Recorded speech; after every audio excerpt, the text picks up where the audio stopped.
नमस्कार दोस्तों, आप सभी का एक बार फिर से स्वागत है मेरे चैनल धार्मिक कहानियाँ में। आज की कहानी है न्याय प्रिय देवता शनि देव की कहानी। तो चलिए आपको शनि देव की कहानी सुनाते हैं। प्राचीन समय की बात है, एक बार सभी नवग्रह सूर्य, चंद्रमा, मंगल, बुध, बृहस्पति, शुक्र, शनि, राहु और केतु सभी में विवाद छिड़ गया कि सबसे बड़ा कौन है। जब आपस में उसका निर्णय नहीं हो पाया तो वह सभी देवराज इंद्र के पास पहुँचे। देवराज इन सबको देखकर घबरा गए और इस निर्णय को देने में उन्होंने असमर्थता जताई। लेकिन उन्होंने कहा कि इस समय पृथ्वी पर राजा विक्रमादित्य हैं, जो कि बहुत न्याय प्रिय हैं। वही इसका निर्णय कर सकते हैं। सभी ग्रह एक साथ राजा विक्रमादित्य के पास पहुँचे और उन्हें अपने विवाद का कारण बताया। साथ ही उन्होंने कहा कि आप ही निर्णय लेकर बताएं कि हम में से सबसे बड़ा कौन है। राजा इस समस्या से चिंतित हो उठे, क्योंकि वे जानते थे जिसको भी उन्होंने छोटा बताया वही नाराज हो जाएगा। तब राजा ने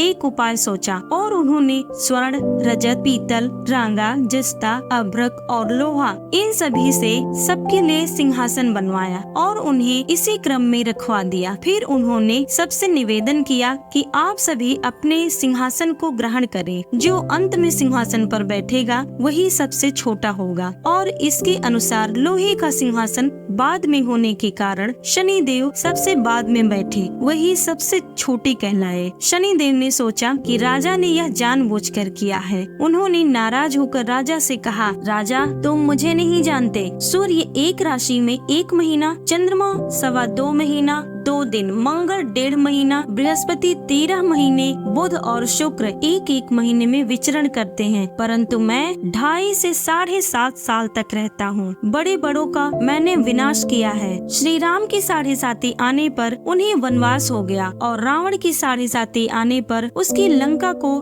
बंदरों की सेना से परास्त होना पड़ा। और अब तुम भी सावधान रहना। ऐसा कहकर नाराज हुए शनि देव वहाँ से चले गए। कुछ समय बाद राजा की 7.5 आई। तब शनि देव घोड़े के सौदागर बनकर उसके राज्य में पहुँचे। उनके पास कई बढ़िया घोड़े थे। राजा ने जब यह समाचार सुना तो उसने अपने अश्वपाल को अच्छे घोड़े खरीदने की आज्ञा दी। राजा के अश्वपाल ने कई अच्छे घोड़े खरीदे और एक सर्वोत्तम घोड़े को राजा की सवारी के लिए रख दिया गया। और जैसे ही राजा उस घोड़े पर बैठा, वह घोड़ा सरपट जंगल की ओर दौड़ पड़ा। वन में पहुंचकर वह अंतर ध्यान हो गया और राजा भूख प्यास से व्याकुल भटकता रहा। तब एक ग्वाले ने राजा को पानी पिलाया। राजा ने प्रसन्न होकर उसे अपनी अंगूठी दे दी। अंगूठी को देकर राजा नगर की ओर चल पड़ा। वहाँ उसने अपना नाम उज्जैन का निवासी बताया। वहाँ एक सेठ की दुकान पर जाकर राजा ने पानी पिया और कुछ देर आराम किया। भाग्यवश उस दिन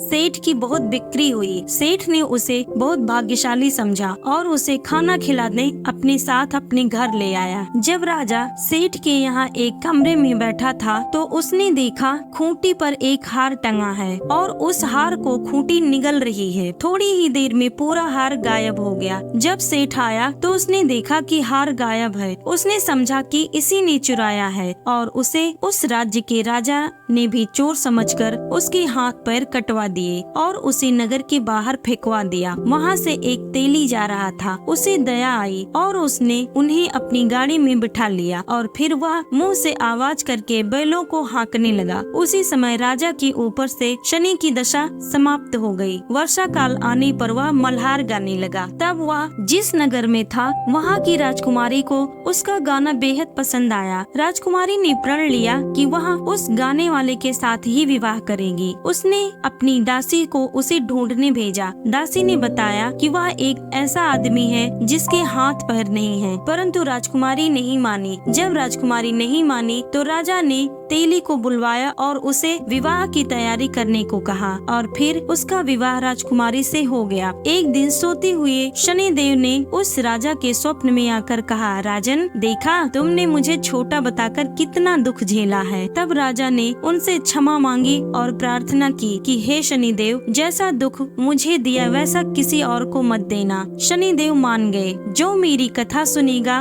और नियम पूर्वक व्रत का पालन करेगा उसे मेरी दशा में कोई भी दुख नहीं होगा, और जो नित्य ही मेरा ध्यान करेगा, चींटियों को आटा डालेगा, उसके सारे मनोरथ पूरे हो जाएंगे। साथ ही शनिदेव ने प्रसन्न होकर राजा को हाथ पैर वापस दे दिए। प्रातः काल आँख खुलने पर राजकुमारी ने देखा तो वह हैरान रह गई। तब उस राजा ने अपनी रानी को बताया कि वह उज्जैन के राजा विक्रमादित्य हैं। यह सुनकर सभी बहुत खुश हुए। सेठ ने जब यह सब सुना तो वह राजा से क्षमा मांगने लगा। राजा ने कहा, कोई बात नहीं, यह सब शनि देव का कोप था, इसमें किसी का कोई दोष नहीं है। सेठ ने फिर भी निवेदन किया कि मुझे शांति तभी मिलेगी जब आप मेरे घर चलकर भोजन करेंगे। सेठ ने अपने घर तरह तरह के व्यंजनों से राजा का सत्कार किया। साथ ही सेठ ने देखा जो खूंटी उस दिन हार निगल रही थी, अब वह उस हार को उगल रही है। सेठ ने अनेक मोहरे देकर राजा का धन्यवाद किया और राजा से कहा कि वह उसकी कन्या से विवाह कर ले। राजा ने इसे